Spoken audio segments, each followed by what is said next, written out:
मध्ये आपल्या राज्यामध्ये काय चाललंय सध्या? राज्याची आर्थिक परिस्थिती आहे, संकटात आहे, अडचणीत आहे आणि त्यामुळे पेट्रोल डिझेलच्या दरावर राज्य चालायला लागले. पेट्रोलचे दर वाढले की ह्यांचा रेव्हेन्यू कमी होतो. पेट्रोलचे दर कमी झाले की लगेच उडी मारून जाऊन बसतात आणि त्याच्यावर टॅक्स लावतात आणि पैसे कमवायचं काम करतात. मागच्या काळामध्ये मधल्या काळामध्ये अध्यक्ष महोदय आपल्या राज्यामध्ये पेट्रोलचे दर किती असावेत? अध्यक्ष महोदय, सुधीर मुनगंटीवारांनी पेट्रोल भरायला पेट्रोल पंपावर जायचं ठरवलं तर 74 रुपये 53 पैसे लिटरला पैसे खर्च करावे लागतात. पण गोव्यामध्ये आम्ही परवा सिंधुदुर्गला आमची संघर्ष यात्रेचा समारोप केला आणि पलीकडे गोव्यात गेलो तर पेट्रोल भरायला गेले, ती गाडी तिकडची गोव्याची होती म्हणून तो म्हटला नहीं महाराष्ट्र में नहीं भरेंगे. क्यों नहीं भरेंगे? नहीं म्हटले उधर सस्ता है. कितना सस्ता है? 15 रुपये सस्ता है.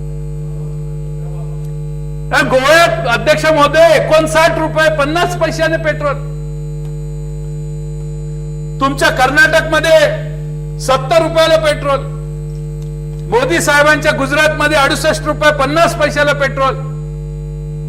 आपल्या धुळे जिल्ह्यातल्या पेट्रोल पंपामध्ये पेट्रोल भरायच्या ऐवजी गुजरातमध्ये पलीकडे जाऊन पेट्रोल भरलं तर राजकुमारजी लोकांना अजूनही जयकुमारजी आपल्याला ते राजकुमारासारखे दिसतात. काय ऑब्जेक्शन आहे का?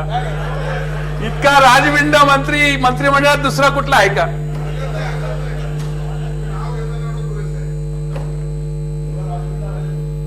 त्यामुळे गुजरात राज्यामध्ये जाऊन पेट्रोल भरण्याची टेंडन्सी आहे.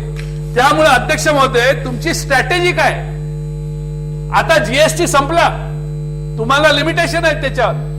तुम्हाला कर लावण्यासाठी पेट्रोल आणि डिझेल आता एकच वाजले, अजून बरेच दिवस आहे आपल्याला. मला सुधीर भाऊ म्हटले मनसोक्त बोला, विचारा. त्यामुळे अध्यक्ष महोदय तुमची स्ट्रॅटेजी काय आहे? तुमचं जीएसटी आता मर्यादित झालं. तुमचे आता डिझेल आणि पेट्रोलवर कर वाढवून कमी करून आता जगण्याचे दिवस आले. आता तुम्हाला राज्य सावरायचं असेल, पुढे न्यायचं असेल तर तुम्हाला आता पेट्रोल आणि डिझेलवर कर वाढ करणे, कमी करणे, जास्त करणे याच्या पलीकडे आता खर्च मंत्र्यांना आता काही फारसे अधिकार राहिले नाही. अध्यक्ष महोदय, दारूचा नाही आपला 36चा आकडा आहे. चंद्रपूरला बंदी आणलेली आहे. सुप्रीम कोर्टाने निर्णय दिला 500 मीटरच्या आत दारूचं दुकान दिसलं नाही पाहिजे हायवेच्या. अध्यक्ष महोदय किती चांगला निर्णय. पण सुधीर भाऊ तुम्ही दारूबंदीच्या बाजूने आहात का? अजूनही आहे. जर तुम्ही दारूबंदीच्या बाजूने असाल तर महाराष्ट्रातल्या अनेक नगरपालिका ज्या स्टेट आणि हायवेच्या जवळपास आहेत त्यामध्ये आता मागच्या दाराने दारू विकण्याचे कार्यक्रम चालू आहेत. त्याच्यावर तरी बंदी घाला. त्यांनी काल सांगितलं भाषणात की ही रस्त्याच्या बाजूची दुकानं बंद झाली तर दारू खपणं कमी होत नाही. काल त्यांचं विधान आहे. माणसं 500 मीटर लांब जाऊन दारू पितात, त्यांचं विधान आहे. म्हणजे चंद्रपूरचा माणूस गडचिरोलीला जाऊन, वणीला जाऊन दारू घेतो हे आपल्याला माहित असताना आपण दारूबंदीचा आग्रह करता. चांगला आदर्श आहे. ज्यावेळी माहिती आहे आपल्याला की दारूबंदी 500 मीटरच्या आत केली तर पलीकडे जाऊन माणूस दारू पिऊ शकतो, त्यांनी सांगितलं, आम्हाला माहित नव्हतं. अध्यक्ष महोदय, माझी राज्याच्या अर्थमंत्र्यांना विनंती आहे, मला त्यांच्या धोरणाबद्दल, मुद्द्यांबद्दल आणि निष्ठेबद्दल शंका नाहीये. शेलार साहेब, माझी विनंती आहे तुम्ही त्यांना बाजूला बसून बिघडवू नका.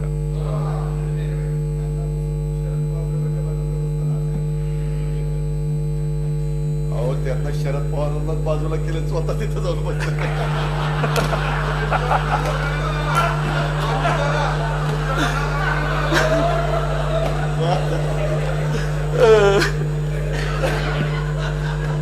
अध्यक्ष महोदय, माझी सुधीर भाऊ मुनगंटीवारांना विनंती आहे, अतिशय प्रामाणिक आहेत, निष्ठेने प्रामाणिकपणाने काम करतात. बसल्यावर तुमचा आक्षेप आहे त्यांचा, तुम्ही उठा.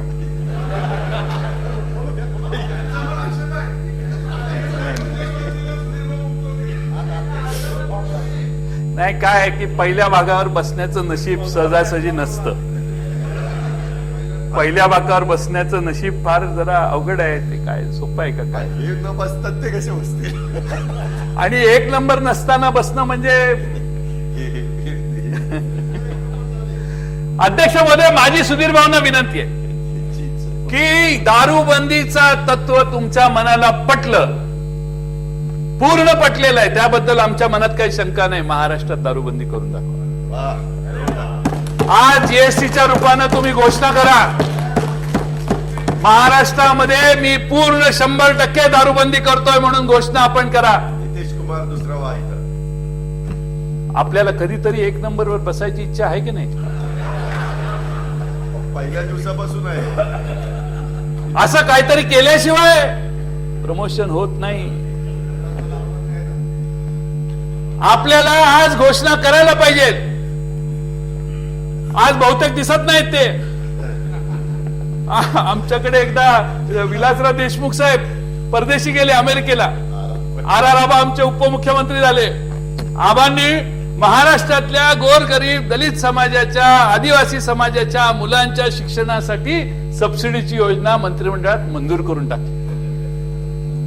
सगळ्या विलासराव देशमुखांचा विरोध नव्हता. पण या राज्यामध्ये संधी मिळाल्यावर घेतली पाहिजे. आज संधी आहे, ते नाही आहेत. आज आहेत का? नागपूरला गेले,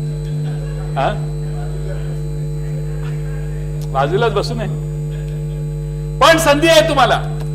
आणि तुमचे जर प्रामाणिकपणाने दारूबंदीला निष्ठेने तुम्ही पाठिंबा देत असाल, तुमची सत्सद विवेक बुद्धी जागृत असेल, महाराष्ट्राच्या राजकारणामध्ये आज 30-40 वर्ष आम्ही तुम्हाला जवळून बघितलंय, तुम्ही प्रामाणिक आहात, यात आमच्या मनात कोणतीही शंका नाही.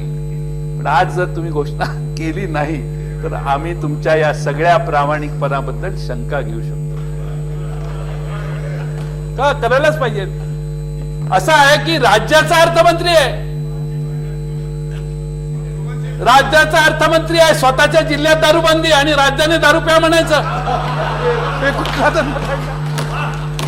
हे कुठला धंदा काढलाय? अरे जादा होते असं माझं मत आहे. आणि म्हणून सुधीर भाऊ, मी तुम्हाला कुणीही काही हात लावू शकत नाही. मी तुम्हाला गॅरंटी देऊन सांगतो, आमची जी काही थोडी बहुत ताकद आहे ती सगळी तुमच्या मागे लावू. तुम्ही काळजी करू नका. दिल्लीत गडकरी साहेबांची ताकद आहे. हो, त्यांना तर आनंद होईल. माझ्या चेहऱ्यात काय त्यामुळे आज निर्णय सुधीर भाऊ झाला पाहिजे. सगळ्या अर्थव्यवस्थेची तोडमोड, जोड, चांगलं पाहिजे, काय जे काय असेल ते आजच्या दिवशी करू, कारण दिवस रविवारचा आहे. काय मुहूर्त उघडलाय आपण. या देशाचं भवितव्य घडवणारा कायदा रविवारी सुधीर मुनगंटीवारांनी सभागृहात मांडला आणि आम्ही त्याला मान्यता दिली. हे होऊ नये म्हणूनच मी इतका वेळ भाषण करतोय.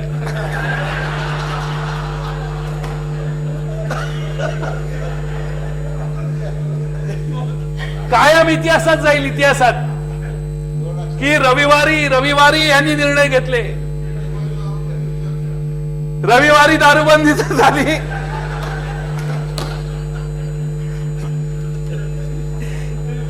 पण घ्या निर्णय, घ्या सुधीर भाऊ, तुम्ही घेतील असं मला वाटतंय. तुम्ही घेणार अशा अपेक्षेने मी आपला हा विषय सोडून पुढच्या विषयावर जातो. अध्यक्ष महोदय,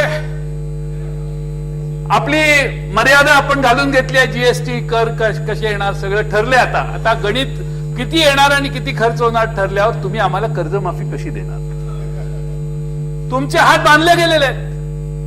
तुम्हाला महाराष्ट्रामध्ये दुष्काळावर टॅक्स बसवायची इच्छा झाली.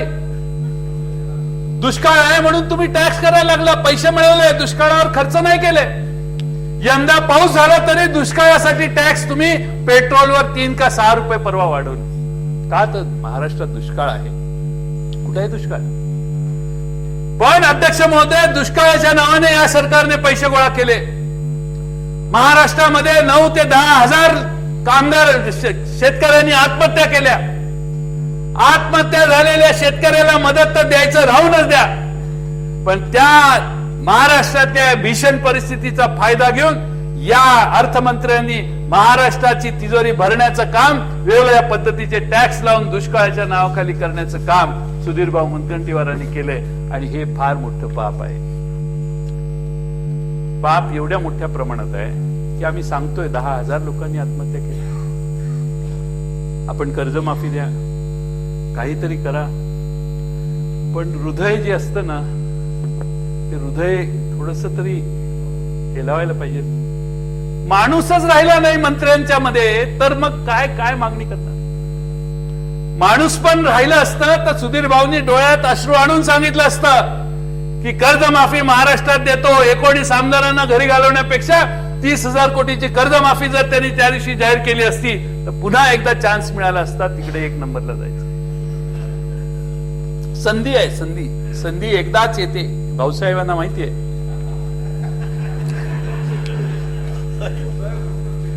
संधी एकदाच येते, नॉक करते, परत येऊन नॉक करत नाही.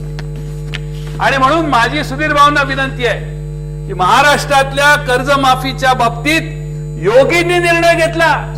भगवे कपडे घालणारा एक माणूस राज्याचा मुख्यमंत्री होतो काय? 30-35 दिवसामध्ये 1 लाख रुपयाचं कर्ज माफ करतो काय? सभागृहामध्ये चर्चा नाही, मागणी नाही, कुणाचीच नाही. कोणाला एखाद्या आमदाराला निलंबित केलं असंही तिथं काय आम्ही रेकॉर्ड बघितलं नाही. सभागृह चालू होण्याच्या आधी पहिल्या कॅबिनेटमध्ये योगी साहेबांनी या देशातल्या उत्तर प्रदेशमध्ये 1 लाखाची कर्जमाफी केली. अहो, आमच्या महाराष्ट्रातल्या जनतेने तुम्हाला मतदान दिलंय ना, तुम्ही सत्तेवर आलाय ना. जसं उत्तर प्रदेशला कमळावर शिक्का मारला तसा महाराष्ट्रातल्या माझ्या माणसांनी तुम्हाला शिक्के कमळावर मारून इथं बसवलं. त्या गोरगरीब माणसाला कर्ज माफ करायला किती आडेवेडे अभ्यास करताय, किती वेळ. त्या योगी महाराजांना 15, 20, 30, 35 दिवसात निर्णय घेता येतो, 16 दिवसात. आणि महाराष्ट्राच्या कर्तबगार, सुशिक्षित, देशाच्या पंतप्रधानांचा सगळ्यात लाडका मुख्यमंत्री म्हणून ज्यांचा नावलौकिक आहे असं समजलं जातं. आता नक्की मोदींच्या मनात काय कुणालाच माहिती. आता तो योगी आल्यामुळं मोदींना पंचायत झालेली आहे असं मी ऐकलं. त्याचं नाव सगळे आता योगीचंच नाव जास्त घ्यायला लागले. मोदी का नाम कम हुआ और योगी का नाम बढ़ गया ऐसा यूपी में लोग बोलते, मैं नहीं बोलतो. आणि त्यामुळे अध्यक्ष महोदय कर्जमाफी का देत नाही? या बाजूच्या सगळ्यांनी आम्ही संघर्ष यात्रा काढली, थट्टा केली तुम्ही, ठीक आहे. पण मुद्दा जो होता तो महाराष्ट्रातल्या आत्महत्या बंद करण्याचा, थांबवण्याचा होता. तुमचं विशाल हृदय किती आहे. तुम्ही आम्हाला काय सांगता? लेखी गॅरंटी घ्या. तुम्ही लेखी सगळ्या पक्षांनी एकत्रित या आणि एकत्रित येऊन आम्हाला तुम्ही गॅरंटी घ्या की कर्जमाफी दिली तर तुम्हाला आत्महत्या महाराष्ट्रातल्या बंद होतील, थांबतील. अध्यक्ष महोदय, लेखी गॅरंटी घ्या. ठीक आहे का? कागदावर आम्ही सगळे ओळीनं बसून आत्ता लिहून देतो. आत्ता 2 मिनिटात जाहीर करणार आहेत का सांगू दे त्यांनी. आत्ता लिहून काढा. विरोधी पक्ष नेत्यांना विनंती, आम्ही आत्ता लिहून पत्र देतो. आम्ही गॅरंटी घेतो. तुम्ही तिकडनं सांगता आम्हाला की गॅरंटी घ्या, राज्यातल्या आत्महत्या थांबतील याच्या. आम्ही कर्जमाफी देतो. आपल्या पक्षाचे अध्यक्ष रावसाहेब दानवे, त्यांचा परवा 18 मार्चला एक जन्मतारीख त्यांची 18 मार्च आहे. त्यांच्या सन्मानासाठी त्यांच्या जिल्ह्यामध्ये एक बोर्ड लावला होता. आता काय ते 1,500-2 हजार रुपयातच ते फ्लेक्स बोर्ड मिळतात लगेच. काय लिहिलं त्यांचं? जन्मदिवसाच्या लाख लाख शुभेच्छा आपणास भाऊसाहेब, आपणास काय आऊसाहेब, जिजाऊ आपणास उदंड आयुष्य देव वगैरे, छत्रपतींच्या आशीर्वादाने यशाची शिखरे गाठो वगैरे वगैरे वगैरे वगैरे. आणि वर काय लिहिले? आजचे प्रदेशाध्यक्ष, उद्याचे मुख्यमंत्री. आजचे प्रदेशाध्यक्ष, उद्याचे मुख्यमंत्री. बाबांराव, तुम्ही पण बघितलं की नाही बोर्ड? हे पाठवतो ना. काय सत्तारच्या नावाने मोठं नाही नाही, सत्तार साहेबांचं नाव नाही इथं. हा तुमचा आहे आणि वर फोटो सगळे देवेंद्र फडणवीसांचा फोटो सत्तार साहेब कसे लावतील? नाही नाही, हे वर फोटो आहेत ते सगळे तुमचेच आहेत आणि सगळ्यांचे फोटो मोठे आणि शिवाजी महाराजांचा फोटो छोटा. तर ठीक आहे, पण आजचे प्रदेशाध्यक्ष त्यांनी लावलं असतं तर प्रत्येक आणि अध्यक्ष महोदय त्याच्यावर काय लिहिलेलं आहे? जन्मदिवसाच्या लाख लाख शिवशुभेच्छा, आऊसाहेब जिजाऊ आपणा सुदंड आयुष्य देव हीच इच्छा, शिवछत्रपतींच्या आशीर्वादाने गाठावी यशाची शिखरे, आदर्श शंभूचा ठेवता लाभो मस्तकी मानाची तुरे. शेतकऱ्यांना साले म्हणणारे महाराष्ट्राच्या भारतीय जनता पक्षाचे अध्यक्ष आहेत. शेतकऱ्यांना त्राग्याने त्यांच्या बाबतीत किती आपली हीन भावना आहे हे सिद्ध करण्याचं काम, धोरणात्मक काम हे या भारतीय जनता पक्षाच्या महाराष्ट्राच्या अध्यक्षांनी केलेलं आहे. डॉक्टर तुम्हाला अजून तो माहिती जो बोर्ड लावलेला होता त्याच्यावर व्हॅट भरलेला नव्हता म्हणून मी हा विषय काढलेला आहे.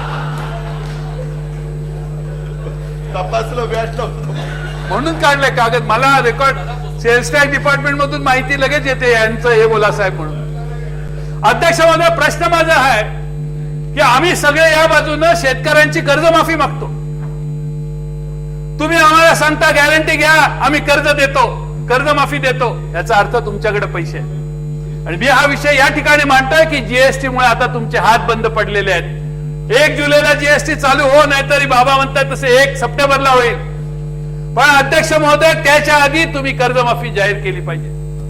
एकदा तुमचे हात बांधले की तुम्ही आम्हाला सांगाल आता जीएसटी आली, मी काय करू शकत नाही. जयंतराव, माझी फार इच्छा होती पण काय करणार, दारूबंदी तर आता झालेलीच आहे, आपला निर्णय झालाय, त्यामुळे दारूचे पैसे कमी झाले, आमचे झाले, तुमचे झाले. आणि म्हणून अध्यक्ष महोदय, राज्य सरकारने महाराष्ट्रातल्या शेतकऱ्यांना त्यांच्या परिस्थितीवर दुर्लक्ष करून त्यांच्या संकटात त्यांना मदत करायची नाही हे धोरण स्वीकारलेलं आहे. आणि त्याचा अध्यक्ष महोदय आम्ही सगळे खरं म्हणजे निषेध करतो. अध्यक्ष महोदय, मधल्या काळामध्ये आता आमचे राम शिंदे साहेब नाही आहेत आणि रामदासबाईंनाही या म्हणून विनंती करा. अध्यक्ष महोदय, आपल्याला माझी विनंती आहे की अध्यक्ष महोदय, मधल्या काळामध्ये आपण महाराष्ट्रामध्ये जलयुक्त शिवारांचा कार्यक्रम घेतला. आम्हाला प्रश्न विचारायचा आहे की जलयुक्त शिवारात आता कामं होतील त्याच्यावर जीएसटी बसेल की नाही, स्पष्ट केलं पाहिजे. एखाद्याने ट्रकने माती आणून टाकली तर त्याच्यावर जीएसटी किती बसणार? एखाद्याने त्या ठिकाणी बांधकाम केलं त्याच्यावर जीएसटी किती बसणार? एखाद्याने छोटस धरण बांधलं तर त्याच्यावर जीएसटी किती बसणार? सिमेंटचा नाला बांध करतो आपण तसा. आणि त्यामुळे अध्यक्ष महोदय, या ठिकाणी आपण खरं म्हणजे या ठिकाणी या पद्धतीनं मधल्या काळामध्ये आमच्या रामदासबाईंनी फार चांगली कामगिरी केली. रामदासबाईंचे चिरंजीव आणि स्वतः रामदासबाई यांनी रत्नागिरी जिल्ह्यात ना काहीतरी भ्रष्टाचार झाला म्हणून त्यांनी माहिती खेड तालुक्यात माहिती दिली जलयुक्त शिवाराची. ती माहिती दिल्यानंतर अध्यक्ष महोदय, आमचे राम शिंदे साहेब त्या खात्याचे मंत्री आहेत, त्यांनी उत्तरं दिली. एका मंत्रिमंडळात 2 मंत्री आहेत, एकमेकाशी फोनवरून संवाद करू शकतात. आमच्या पंकजाताईंनी तर ट्विटरवरूनच निरोप दिले होते, तुम्हाला पण दिलं होतं काय मध्ये? मीडियावरच आयुष्य घालवायचा निर्णय, राज्य घालवायचा निर्णय तुम्ही घेतलेला असल्यामुळे एकमेकाशी बोलण्याचा अवसर त्यांना मिळाला. रामभाऊ इतक्या तडफेनं काम करतोय मी, आमकाय तमकाय. त्यांनी रामदास कदम साहेबांच्या बाईंच्या बद्दल जे उद्गार काढले ते पेपरमध्ये आले, ते करून आता मी सभागृहाचा जास्त वेळ घेतो. आणि मग रामदास बाईंनी तुम्हाला उत्तर दिलं. एका मंत्रिमंडळामध्ये दोघांचे इतके चांगले गोड संबंध असणं, मधुर संबंध असणं, हे कशाचं लक्षण आहे? दोघांच्या नावात राम, आणि दोघांच्या नावात राम आहे. एका रामाला दुसऱ्या रामाला जाऊन भेटायची इच्छा नाही झाली. अहो खरं म्हणजे ह्या डिपार्टमेंटमध्ये आमच्या राम शिंदेना जायचंच नव्हतं. आमच्या पंकजाताईंचं डिपार्टमेंट मुख्यमंत्र्यांनी रागावून काढलं आणि राम शिंदेच्याकडे दिलं. राम शिंदे साहेबांनी काय केलं? 5 दिवस चार्ज घेतला नाही. टच नाही डिपार्टमेंटला. पंकजाताई परदेशातून आल्यावर त्यांना सत्कुर्निसात करून त्यांचा आशीर्वाद घेऊन त्यांची गादी चालवण्याच्याकडे जाऊ अशी भूमिका राम शिंदे साहेबांनी घेतली. निष्ठा किती असावी, पक्षावर असावी का व्यक्तीवर असावी, हा तर पुढचाच विषय आहे. अरे पक्षाने आणि राज्याच्या मुख्यमंत्र्यांनी एखादी जबाबदारी दिली तर दुसऱ्या मंत्र्यांची एनओसी घेण्याची गरज काय? पण आपल्याला या खात्यामध्ये राम दिसत नाही आणि म्हणून तुम्ही या खात्याकडे दुर्लक्ष करताय आणि म्हणून तुम्हाला तुमचा स्टाफ मिळत नाही ही तक्रार तुम्ही करताय. स्टाफ मिळाला नाही म्हणून आमच्या भाऊसाहेबांचा स्टाफ घ्यायला लागला तुम्ही. ते जलसिंचन मंत्री आमचे महाजन साहेब, त्यांचा स्टाफ घ्यायचा निर्णय मंत्रिमंडळात झाला. मंत्रिमंडळात निर्णय झाला, 24 तास उलटायच्या आधी आमच्या भाऊसाहेबांनी पत्र दिलं, हा निर्णय झालाय तो मला मान्य नाही, मी माझा स्टाफ काय देणार नाही. भाऊसाहेब मला तुमचा स्वभाव फार आवडतो. तुम्ही बोलत नाही पण कागदावर जे लिहितात त्याचे पक्के असतात. त्यामुळे आता राम शिंदेच्याकडे स्टाफ नाही. या राज्यातल्या या जलसंधारण, जलशिवाराची, जलयुक्त शिवारांची कामं चालू आहेत, त्या ठिकाणी किती भ्रष्टाचार चालू आहे ते मी नाही रामदास बाईंनी सांगितले. या राज्यामध्ये अशा पद्धतीचा भ्रष्टाचार चालू असताना राम शिंदेचं मन त्या खात्यात रमत नाही, पण त्यांना तेच काम करायची सक्ती केली जाते. स्टाफ त्यांच्याकडे नाही आणि मग राज्याच्या मंत्रिमंडळातलेच मंत्री या सरकारच्या भ्रष्टाचाराचे वाबाडे करण्यामध्ये पुढे यायला लागले. याचा अर्थ महाराष्ट्रातल्या सामान्य जनतेने काय घ्यायचा हा साधा प्रश्न या निमित्ताने. प्रश्न जीएसटीचा आहे.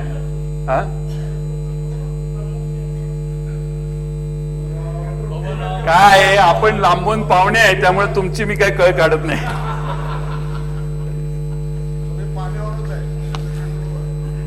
लोणीकर साहेबांच्या बद्दल मला फार आदर आहे त्यामुळे मी ते त्यांच्याकडे बघतच नाही. अध्यक्ष महोदय, मी यासाठी सांगतो की भाऊसाहेबांच्या खात्याकडून कामगार कर्मचारी जात नाहीत, जलसिंचनाकडून कामगार जात नाहीत आणि मग राम शिंदेनी काम कसं करायचं आणि त्यामुळे काम त्यांनी बंद केलं आणि म्हणून मुख्यमंत्री आता उन्हातानामध्ये महाराष्ट्रामध्ये 45-47 डिग्री सेंटीग्रेडचे टेम्परेचर असताना उन्हातानामध्ये बिचारे आता फिरायला लागलेले. खरं म्हणजे परवा आमच्या सांगलीला मुख्यमंत्री महोदय आले होते. आता राज्याचे मुख्यमंत्री एखाद्या जिल्ह्यात जर गेले तर कार्यक्रम काय असला पाहिजे? एखादी चर काढली ते बघायला जायचं मुख्यमंत्र्यांनी, एखादा खड्डा काढलाय की नाही ते बघायला मुख्यमंत्र्यांनी जायचं, एखादा नाला खोदलाय की नाही बघायला मुख्यमंत्र्यांनी जायचं. अरे मग राम शिंदेनी काय करायचं? काय त्याला कामच करून देत नाही यार.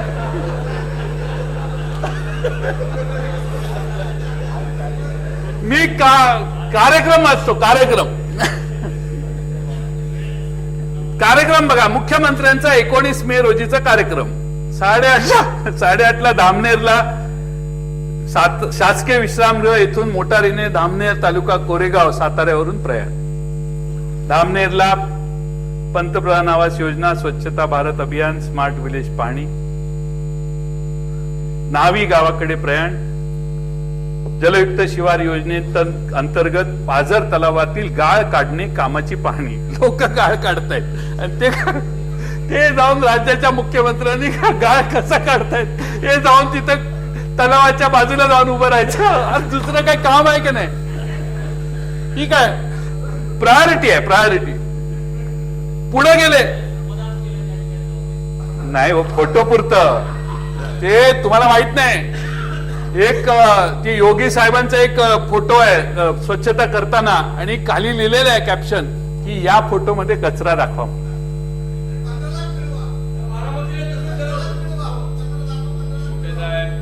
बारामतीला काय उतरलं? धुळ्यावरून बारामतीचे अंतर जास्त आहे गोटे साहेब. अध्यक्ष महोदय, आर्मीला गेले सीएम साहेब. ग्राम सडक योजनेअंतर्गत कामाची पाहणी. आता ते पंकजाताई नसताना ग्राम सडक बघायची जायला काय गरज आहे का? ठीक आहे. पवारवाडी घाटमाता येथे हेलिकॉप्टरने आगमन, किरकसाल हेलिकॉप्टर मध्ये आगमन, पाहणी स्थळ येथे आगमन, गाळमुक्त धरण, पाझर तलाव दुरुस्ती कामाची पाहणी. सकाळी एक गाळ काढताना बघितलंय बरं का. 9:45 ला गाळ काढताना बघितला. तेच राज्याच्या मुख्यमंत्री 11:20 परत गाळ काढताना त्याच जिल्ह्यात. ठीक आहे, हेलिकॉप्टर मध्ये बसले. 12:30 ला तिथून निघाले आणि आमच्या सांगलीला वालचान अभियांत्रिकी महाविद्यालयाच्या हेलिपॅडवर उतरले. विजयनगरकडे प्रयाण, आमचे खाडे साहेबांच्या मतदारसंघात. विजयनगरकडे प्रयाण, सांगली जिल्हाधिकारी कार्यालयाच्या नूतन इमारतीचा उद्घाटन समारंभ झाला. 1:15 बरं का. 1:30 विजयनगर इथून मोटारीने सुभाषनगर रोडकडे प्रयाण. जिल्हाधिकारी कार्यालयाचं उद्घाटन किती वेळ दिला खाडे साहेब? आमच्या सरकारने बांधलेला. त्यातलं प्लॅनिंग, डिझाईन, ड्रॉइंग हे सगळं पतंगराव कदम साहेब पालकमंत्री असताना झालेलं. अहो, पेपरवर असल्याशिवाय जमिनीवर येत नाही. डायरेक्ट जमीन, डायरेक्ट कधी येतं मला काय कळलं झाले काय चाललंय या राज्यात. आता नाही, मी तुम्हाला चॅलेंज करून सांगतो, पेपरवर न आणता एखादी योजना करून दाखवा. जयंतराव, जरा बिलावरती घ्या ना. अध्यक्ष महोदय, पेट्रोल आणि डिझेलचा टॅक्स जीएसटी वर, जीएसटी मध्ये नाही. हेलिकॉप्टर उडतंय त्याच्या जीएसटीचं काय हा शेवटचा प्रश्न शेवटी विचारणार आहे. मला तुम्ही लवकर मुद्द्यावर आणताय, मी डेव्हलप करतोय मुद्दा. अध्यक्ष महोदय, 15 मिनिटं जिल्हाधिकारी कार्यालयाच्या नूतन इमारतीचा उद्घाटन समारंभ आणि 1:50 ला आगट तलाव सुभाषनगर येथे आगमन. पुन्हा तलाव. आगट तलावातील लोकसहभागातून गाळ काढण्याच्या कामाची पाहणी. मला हे कळतच नाही किती वेळा अध्यक्ष महोदय राज्याच्या प्रमुखाने मग राम शिंदे काय करणार हा प्रश्न राम शिंदेच्या कामाचा आहे. मुख्यमंत्र्यांच्यावर टीका करत नाही मी, पण उन्हातानाचं आपल्या राज्याच्या प्रमुख माणसाला किती फिरवायचं. आणि ते परत ते जॅकेट घालतात 45-47 डिग्री सेंटीग्रेड. परत मल्लेवाडीकडे आगमन. पुढे आहे कार्यक्रम, संपलेला नाही. मल्लेवाडी येथील जलयुक्त शिवार योजना अंतर्गत झालेल्या विघ्नहर्ता सिमेंट नाला बांधकामाची पाहणी. मल्लेवाडी येथून नरवाडकडे प्रयाण. नरवाड गायरानवाडी येथे ग्राम सडक योजनेतून सुरू झालेल्या रस्त्याच्या कामाची पाहणी. नरवाडवरून मिरजेकडे प्रयाण. मिरजेकडे सांगली जिल्हा आढावा बैठक 4:15 5:45 इचलकरंजीकडे प्रयाण. इचलकरंजीला 6:30 वाजता सुरेश हळवणकरांच्या चिरंजीवांच्या लग्नाच्या साठी उपस्थिती. तिथून बेळगाव कर्नाटककडे प्रयाण. बेळगाव विमानाने मुंबईला आगमन. मुंबई. मी यासाठी सांगितलं की अध्यक्ष महोदय, राज्याच्या मंत्र्यांच्याकडून काम होत नाही. राज्याच्या मंत्र्यांनी, राज्यमंत्र्यांनी जिथं जाऊन कामाची पाहणी करून, दहशत निर्माण करून चांगल्या पद्धतीनं काम करण्यासाठी जरब बसवायची असते, तिथं राज्याच्या प्रमुखांना फिरायला लागलं दारोदारी, रस्त्यावर, गावोगावी. आणि एकाच प्रकारचं काम पाहायला गेलं तर काम माहित नाही म्हणून पाहायला गेलं समजू शकतो, एक काम पाहिजे, पण 3 कामं गाय काढायची. त्यामुळं राज्याचं उरलेलं मंत्रिमंडळ किती काम करतंय ही शंका निर्माण करण्यासारखी, होण्यासारखी परिस्थिती आहे. दिल्लीमध्येही नरेंद्र मोदी सोडून आपले गडकरी आपल्या ओळखीचे आहेत म्हणून आपल्याला त्यांचं नाव माहिती नाही, तर दुसऱ्या कोणाचं नाव लगेच मनात येत नाही. तशी अवस्था सिंगल मॅन शो या महाराष्ट्रात तयार व्हायला लागलेली आहे. बाकीचे कुणी मंत्री गेले तरी माणसं गोळा होत नाहीत आणि म्हणून मुख्यमंत्र्यांना गेल्याशिवाय दुसरा पर्याय राहत नाही आणि म्हणून मुख्यमंत्र्यांना महाराष्ट्रात सर्व ठिकाणी जाण्याची परिस्थिती निर्माण करता येते. त्यांच्या संघटनेने काळे झेंडे दाखवले शेतकरी संघटने. आणि हो, मध्ये तो कार्यक्रम झालाच की शेतकरी संघटनेने काळे झेंडे दाखवले. सदाभाऊचे लोक नाही, काय त्यांच्याकडे लोक नाही आहेत, ते राजू शेट्टींच्याकडे लोक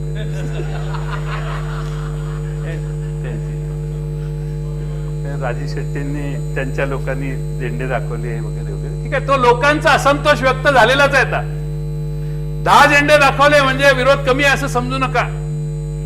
या महाराष्ट्रातल्या माणसांच्या मनातल्या दबलेल्या भावना ज्यावेळी बाहेर येतील त्यावेळी आपल्याला सळो का पळो करून सोडवतील आणि त्या दिवसाची वाट बघण्यापर्यंत लोकांच्यावर अन्याय करू नका, मंत्र्यांच्यावर अन्याय होऊन देऊ नका.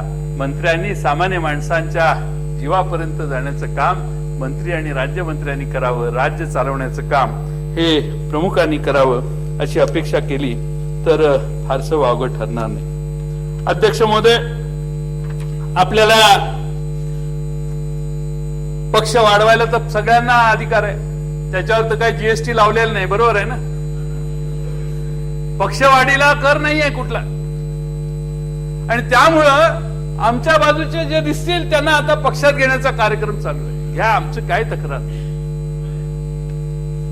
19 तारखेला आता परत आहे काहीतरी, आमच्या जिल्ह्यात परत मुख्यमंत्री येणार आहेत पक्षप्रवेशासाठी. जिल्हा वाढवण्यासाठी, ताकारी, टेंबू, म्हैसाळला पैसे देण्यासाठी विलासराव जगताप मुख्यमंत्री येत नाहीत, पण जिल्ह्यात राष्ट्रवादी काँग्रेसमधून आणखीन कोणी कुठून येत असेल तर त्याचं स्वागत करायला मात्र राज्याच्या प्रमुखांना वेळ आहे. काल परवा आलेले त्यातच आटपून घ्यायचं ना, एवढं काय विशेष होतं. पण आता परत इनकमिंग आहे. माझी तक्रार नाही, पण पक्षात कुणाला घ्यायचं ह्याचं काहीतरी तारतम्य ठेवा. पक्षात घेत असताना आपण कोणाला पक्षात घेतोय.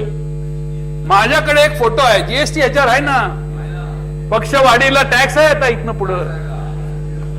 नाहीतर नाही म्हणून सांगावं त्यांनी भाषणात, आपला काय प्रॉब्लेम नाही. अध्यक्ष महोदय, महाराष्ट्रामध्ये मधल्या काळामध्ये रामप्रसाद बोर्डीकर यांना भारतीय जनता पक्षाने प्रवेश दिला. इथपर्यंत मी माझी समजूत घालायला तयार आहे.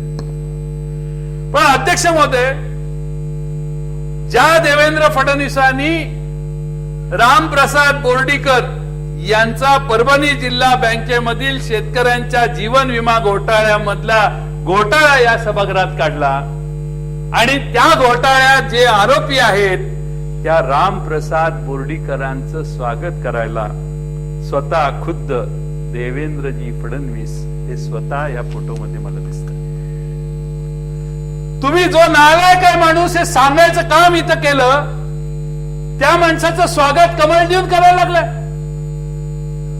तुम्हाला ज्या माणसाला तुम्ही त्याच ठरवला, जो माणूस चुकीचा आहे, भ्रष्टाचारी आहे, आम्ही नाही, ते आमच्या पक्षात होते या बाजूला, तुम्हाला त्यांचा दोष दिसला, तुम्ही त्यांच्यावर आरोप केले, त्यांच्यावर चौकशीचं शुक्लकाष्ट केलं, त्यांना आता कोणत्याही परिस्थितीत जेलमध्ये जायची पाळी येईल अशी धमकी दिली. त्या माणसानं नांगी टाकली, तुम्हाला सलाम केला, तुम्ही स्वतः जाऊन त्याचं स्वागत करायला पक्षात घ्यायला लागला. ही महाराष्ट्राच्या राजकारणात आजपर्यंत पद्धत नव्हती. तुम्ही तुमचा पक्ष वाढवा, काम करा, माणसं मागे येतात. पुढारी पक्षात जास्त आले म्हणजे पक्ष सत्तेवर राहतो, हे या देशात आणि जगात कधीही शक्य झालेलं नाही. सामान्य माणसाची भावना जोपर्यंत तुमच्या बरोबर आहे तोपर्यंत अशा भ्रष्टाचारी लोकांना निमंत्रण देण्याचं काम करू नका. रामप्रसाद बोर्डीकरांच्या निमित्तानं तुम्ही हा एक नवा आदर्श महाराष्ट्रात घालून दिलेला आहे. मला माहित नाही रामप्रसाद बोर्डीकर किती दोषी आहेत का नाही, पण ते त्या जिल्हा बँकेच्या शेतकऱ्यांच्या जीवन विमा घोटाळ्यामधले आरोपी आहेत. हे अध्यक्ष महोदय आपल्याला आणि बोर्डीकर यांना उच्च न्यायालयाच्या आदेशाने परभणी शहरामध्ये प्रवेश बंदी लागू आहे, त्यांचा खटला अजूनही सुरू आहे असं सांगितलं. आणि त्यामुळं आपल्याला काही चिंता व्यक्त करण्याची गरज आहे. उगाच नाही उद्धव ठाकरे काही उल्लेख करत. काय म्हटले उद्धव ठाकरे? उद्धव ठाकरे म्हणतात की श्री फडणवीस हे गुंडांचे मुख्यमंत्री आहेत. ते म्हटले तर माझं काय नाही. बोलणार आहे मंत्रालयाचे गुंडालय केलेले आहे उद्धवजी म्हटलेले आहेत. पेपर मधलं काढून मी वापरले, माझं काय नाही. तुम्हाला काय बोलू भाजपाच्या व्यासपीठावर पूर्वी शंकराचार्य होते, आता गुंडाचार्य दिसतात. मी नाही म्हणते.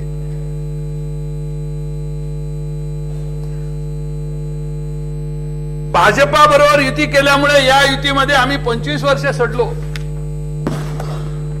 युती तुटली हे ते बरेच झाले, नाहीतर मोदी, शहा, फडणवीस, पप्पू कलानी बरोबर माझेही छायाचित्र झळकले असते. उद्धवजींनी हे बोललेले आहे. अध्यक्ष महोदय, तुमच्या मित्र पक्षाची तुमच्याबद्दल आम्ही काय बोलतो हा पुढचाच मुद्दा आहे. पण तुमच्या मित्र पक्षाचा प्रमुख माणूस हा तुमचं वर्णन कसं करतो आणि त्यात तुम्ही रामप्रसाद बोर्डीकरांच्या सारख्या एका रामाला पक्षात घ्यायला लागला, तर तुमचे पक्षात येणारे इनकमिंग जे आहेत त्यांच्याबद्दल जरा तपासून घ्या. तपासून घेतलं आणि काही आरोप नसतील तर घ्या तुम्ही, आमची काय तक्रार. पण पक्ष माणसांना प्रवेश देऊन वाढत नसतो. ज्या भारतीय जनता पक्षाचे भारतामध्ये फक्त 2 खासदार होते, त्या भारतीय जनता पक्षाला या देशातल्या जनतेने दिल्लीत बसवलेलं आहे. ते काय पक्षांतर झाल्यामुळे बसवलेलं नाही. लोकांची भावना झाली, ठीक आहे तिकडच्या बाजूला मत देऊ दिलं माणसाला. आणि त्यामुळं कोणाचा पक्ष प्रवेश करायचा याच्या मर्यादा राज्याच्या मुख्यमंत्र्यांनी पाळल्या पाहिजेत. आणि पक्ष प्रवेश देत असताना दुसरे पक्ष फोडून आम्ही सत्तेत राहण्यासाठी टिकवतो. खाजगीत काय भाषा आहे? शिवसेनेने जरा आवाज करू दे, त्यांच्यातले 20 आमदार 25 आमदार आजच आमच्याकडे यायला तयार आहे. ही खाजगीत भाषा आहे. कुठून आली ही मगरुरी? कुठून आला हा कॉन्फिडन्स?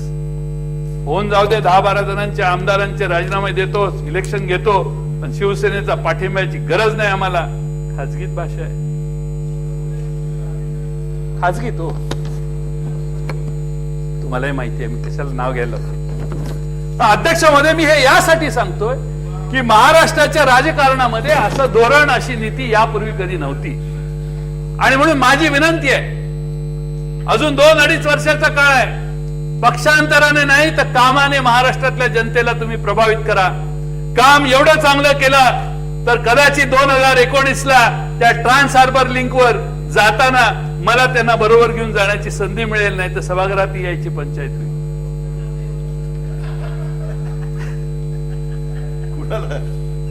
देवेंद्र फडणवीसांनी मला सांगितलंय ते मला घेऊन जाणार, मी त्यांना सांगितलंय मी तुम्हाला घेऊन जाणार. चॉईस एवढाच आहे. त्यामुळं अध्यक्ष महोदय, माझी आपल्याला विनंती आहे की आपण कोणत्याही परिस्थितीमध्ये आपल्या महाराष्ट्रातल्या सगळ्या व्यवस्थेत हे जीएसटीचा कर आणताना आपण, मी खरं म्हणजे रामदासभाईंची वाट बघतोय, तेही न झालेत म्हणून त्यांचे काही चांगले उल्लेख, चांगले भाषा त्यांनी वापरलेली आहे. ते आता काय ते येत नाहीत, आले तर बघू त्यांना माहितीसाठी. मला रेकॉर्ड नाही करायचं, मी रेकॉर्डच्या मागे नाही. मी आपलं मुद्दे माझे संपले की मी बसणार आहे. पण या राज्यामध्ये अध्यक्ष महोदय, नवं राज्य आलं, केंद्रात आलं, मुंबईत आलं. अध्यक्ष महोदय, राज्य करण्याची जी नीती आणि धोरण आहे त्यामध्ये मागचे सगळे मूर्ख होते आणि मीच फक्त शहाणा आहे अशी भावना पदोपदी जर तुमच्या बोलण्यात, चालण्यात, वागण्यात दिसायला लागली तर लोक काही एवढी वेडी नाही आहेत महाराष्ट्रात. केंद्र सरकार आणि राज्य सरकार याचे दोन्ही प्रमुख या राज्यामध्ये आणि देशामध्ये वावरताना मागच्या सरकारने काही केलं नाही आणि म्हणून आम्ही फार मोठ्या प्रमाणात सुधारणा करतोय हा म्हणताय. आता हे जीएसटीचं विधेयक मंजूर झालं की या देशामध्ये सगळ्या जाहिरात आणि प्रसार माध्यमातून जाहिराती येतील. एक देश एक कर एक नेता नरेंद्र मोदी. बघा मी तुम्हाला लिहून सांगतो, एक कर एक देश एक नेता अशा जाहिराती करायचा उद्योग भारतीय जनता पक्षवाले करतील. पण जीएसटी या भारतातल्या सगळ्या माणसांना माहिती आहे की डॉक्टर मनमोहन सिंगांच्या सुधारणेच्या विचारातनं जीएसटी आलेला आहे. तो काही कुणाच्या तरी अचानक उठून काल परवा पंतप्रधान झाले आणि जीएसटी आणला अशी भारतातली परिस्थिती राहिलेली नाही. याला 15 वर्षाचे खर्च आणि कष्ट गेलेले आहेत वाया आणि सगळे प्रयत्न करून आज जीएसटी आपण मान्यतेच्या स्तरावर आलोय. खरं म्हणजे बऱ्याच वेळेला राम शिंदे साहेब मी बघतो की डॉक्टर मनमोहन सिंग आणि आपल्या नरेंद्र मोदी साहेबांच्यात फरक काय, थोडासा अभ्यास करायचा प्रयत्न केला. आता आधार योजना ऐका ना,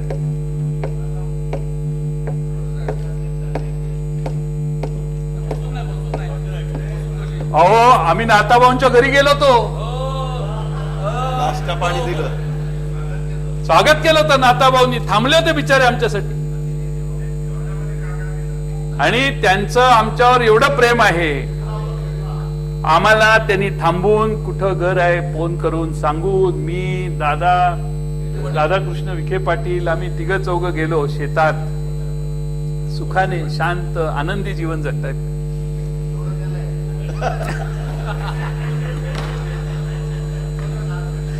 सत्तेच्या नादाला लागल्यावर माणसाचं सगळं बिघडतं. एकदा सत्तेतनं बाहेर आला माणूस की माणूस अतिशय सुखी होतो, समाधानी होतो.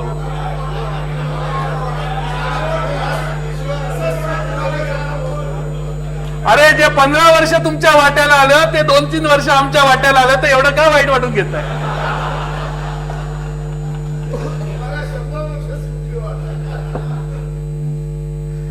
सत्ता कधीही जाऊ नये असं वाटणं ज्यावेळी सुरू होतं त्यावेळी सत्ता जाते, सुरुवात असते ती. त्यामुळे तुम्ही 100 वर्षाचं जे काढताय ना ते दिस इज बिगिनिंग. पण नाथाभाऊ फार समाधानी वाटले. अजितदादांनी त्यांना बँकेबद्दल प्रश्न विचारले, जिल्ह्याच्या बद्दल प्रश्न विचारले, राधाकृष्णांनी प्रश्न विचारले, अतिशय दिलखुलास चर्चा आमची झाली. पण नाथाभाऊ त्या रस्त्यावर तिथे आमचे स्वागत करायला का थांबलेले हा सगळ्यात महत्वाचा प्रश्न आहे.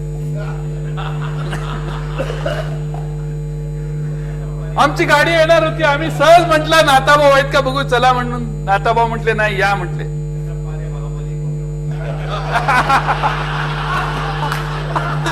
कटप्पा ने बाहुबली को क्यों मारा,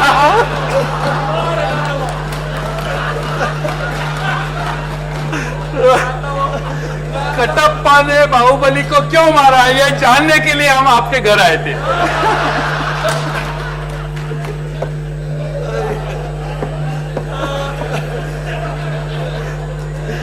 महाराष्ट्राला या प्रश्नाचं उत्तर मिळालं पाहिजे.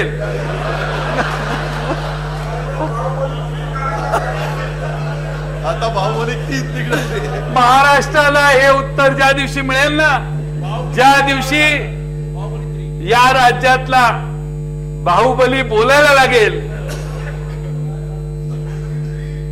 त्यावेळी भूकंप होईल असं त्यांनीच मला सांगितलं.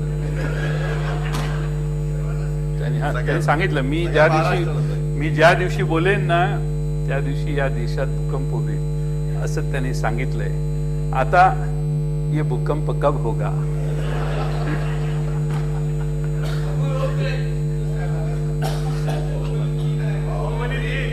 पण आम्ही त्या मार्गाने जात असताना नाथाभाऊंनी आमचं स्वागत केलं. चंद्रपूरला गेलो होतो आपण नाही का, केलं का तिथल्या मंत्र्यांनी स्वागत आपलं?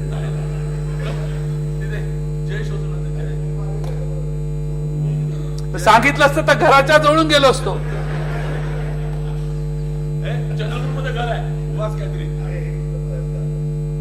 पण अध्यक्ष महोदय संघर्ष यात्रेमध्ये लोकांच्या भावना ज्या आहेत त्या पदोपदी व्यक्त होत होत्या आणि या वेगवेगळ्या करांच्या ह्याच्यात मग तुरीचा प्रश्न पुढे आला, सरकारने कशी हेळसाळ केलेली आहे, असे अनेक प्रश्न पुढे आले. कांद्याचा प्रश्न नाशिकमध्ये शेतकऱ्यांनी दादांच्या समोर मांडला. अध्यक्ष महोदय, मी मगाशी सांगत होतो की या देशामध्ये आधारची कल्पना कुणी आणली तर डॉक्टर मनमोहन सिंगांनी आणली. मनरेगाची कल्पना कुणी आणली तर डॉक्टर मनमोहन सिंगांनी आणली. राईट टू इन्फॉर्मेशन कुणी आणला तर डॉक्टर मनमोहन सिंगांनी आणला. Jawaharlal Nehru urban renovation mission शहर सुधारण्याची योजना कुणी आणली? डॉक्टर मनमोहन सिंगांनी आणली. डायरेक्ट बेनिफिट ट्रान्सफर कोणी आणलं तर डॉक्टर मनमोहन सिंगांनी आणली. किसानांची कर्जमाफी कोणी आणली तर डॉक्टर मनमोहन सिंगांनी आणली. अर्थव्यवस्थेचं उदारीकरण, अर्थव्यवस्थेचं उदारीकरण,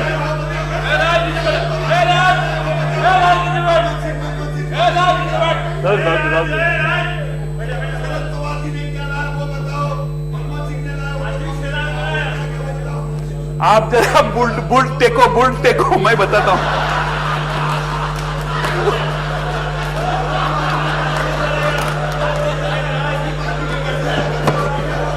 ये मैं पहले आपका जिक्र किया था लेकिन आपका नाम नहीं बताया था, अभी भी नहीं बता रहा हूं.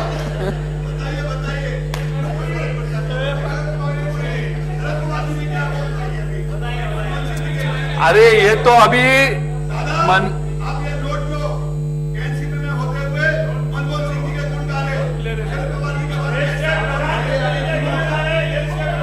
पेपर दिए.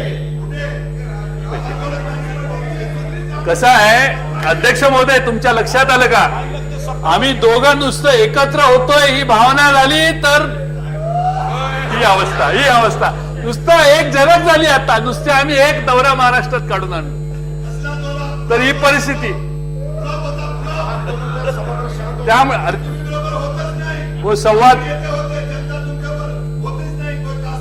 अध्यक्ष महोदय यांना बोला तुम्ही. अर्थमंत्र्यांना राज्य उनको बोलने दीजिए. आप नाही काय एक काय बोलू नका. राज्य बैठिए.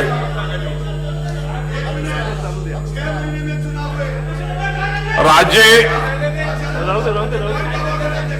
नहीं राज्य आप बैठिए, उनको बोलने दीजिए.